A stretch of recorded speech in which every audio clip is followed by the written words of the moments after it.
हमारी परीक्षाओं को जाने क्यों किसी की नजर लग गई है।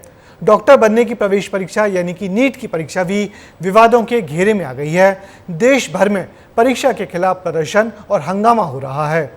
23 लाख से ज़्यादा छात्रों ने यह परीक्षा दी थी और अब सभी परेशान और उलझन में हैं।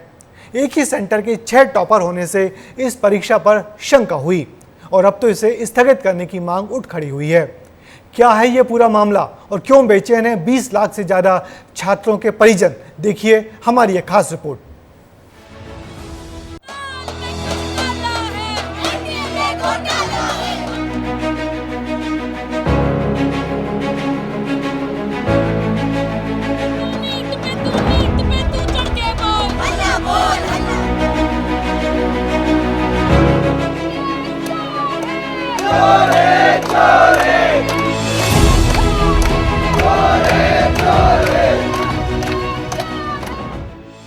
एनटीए यानी नेशनल टेस्टिंग एजेंसी, जिसके विरोध में देश भर के विद्यार्थी सड़कों पर उतर चुके हैं।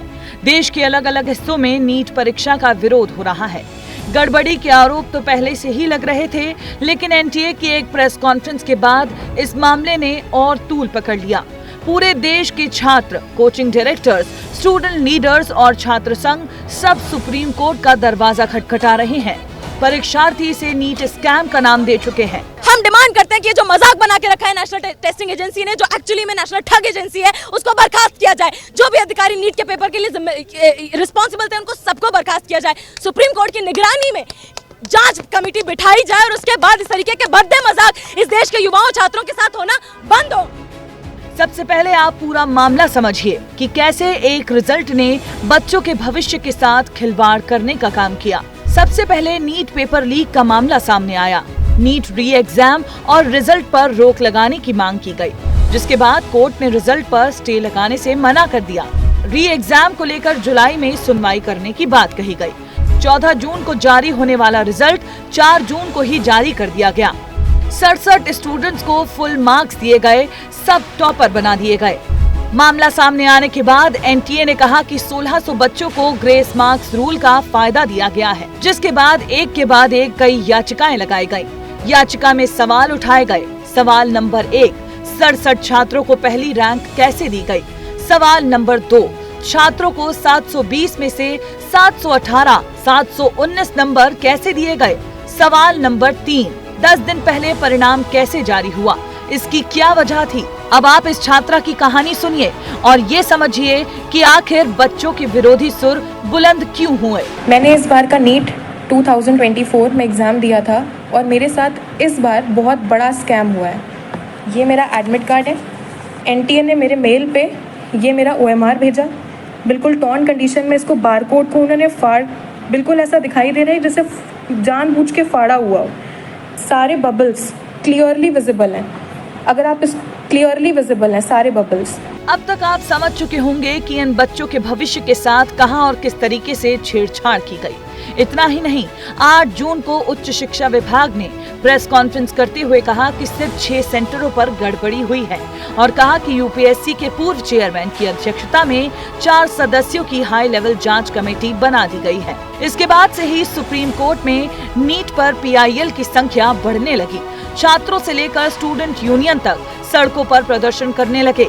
डॉक्टर एसोसिएशन ने सीबीआई जांच की मांग की।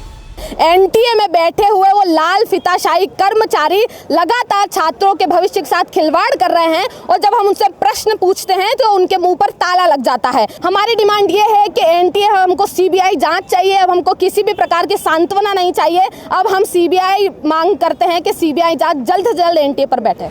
इस मामले ने जब देश भर में तूल पकड़ा तो सियासत भी शुरू होने लगी। विपक्ष मोदी सरकार 3.0 को घेरने में जुट गया।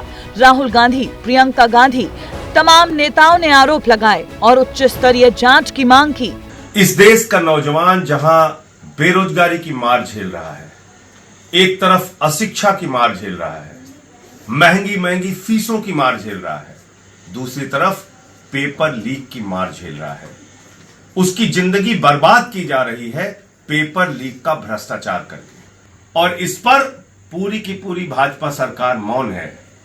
और हम मांग करते हैं कि इस नीट के एग्जाम में जो लोगों ने भ्रष्टाचार किया है, पेपर लीक किया है, गड़बड़झाला किया है, घोटाला किया है, उनको सबको पकड़ के जेल में डाला जाए। केरल के सीपीएम के राज्यसभा सांसद ए रहीम ने तो प्रधानमंत्री को पत्र लिखकर परीक्षा रद्द किए जाने की मांग उठाई है। इस साल कुल 23,81,000 स्टूडेंट्स ने एग्जाम के लिए रजिस्ट्रेशन किया था। पिछले साल ये संख्या करीब 20 लाख थी। ये भीड़ और स्टूडेंट्स की मांगे साफ इशारा कर रही हैं कि नीट के रिजल्ट ने 23,81,000 स्टूडेंट्स को उलझा कर रख दिया है। ये छात्र हैं काफ़ी आक्रोशित हैं। वजह है कि इनका आरोप है कि जो नीट मेडिकल की परीक्षा हुई है उसमें धांधली हुई है, उसके परिणाम में धांधली हुआ है। और देखिए, भारत की अगर बात करेंगे तो बता रहे थे ये लोग कि किस तरीके से हर साल 24 से 25 लाख छात्र जो है नीट मेडिकल की परीक्षा देते हैं और सीटें जो है केवल 1 लाख है। इसकी वजह से छात्राओं का जो चयन है छात्र छात्राओं का हो नहीं पाता है और इसके अलावा जो परीक्षा होती है उसमें भी धांधली हो जाती है, तो फिर इनका मन निराश हो जाता है और इनकी मेहनत पर पानी फिर जाता है। यही वजह है कि आज ये देश की राजधानी दिल्ली में प्रदर्शन कर रहे हैं। कैमरा पर्सन दुर्गेश साहू के साथ अनमोल तिवारी, विस्तार न्यूज। देश भर के छात्र जहां इस परीक्षा के विरोध में सड़कों पर उतरे हैं, तो कोचिंग संचालक भी इस परीक्षा पर नए नए तरीके से सवाल उठा रहे हैं। सीकर के कोचिंग संचालक ने दावा किया है कि परीक्षा के रिजल्ट्स आने के बाद कुछ निराश छात्रों ने तो आत्महत्या जैसे दुखद कदम भी उठाए हैं। हालांकि हम छात्रों से अपील करते हैं कि परीक्षा परिणामों से निराश न हो, परिणाम तो बदलते और सुधरते रहते हैं। उधर सरकार और परीक्षा संचालक भी प्रवेश परीक्षाओं की सत्यता और भरोसा बना रहे, ऐसा प्रयास लगातार करें।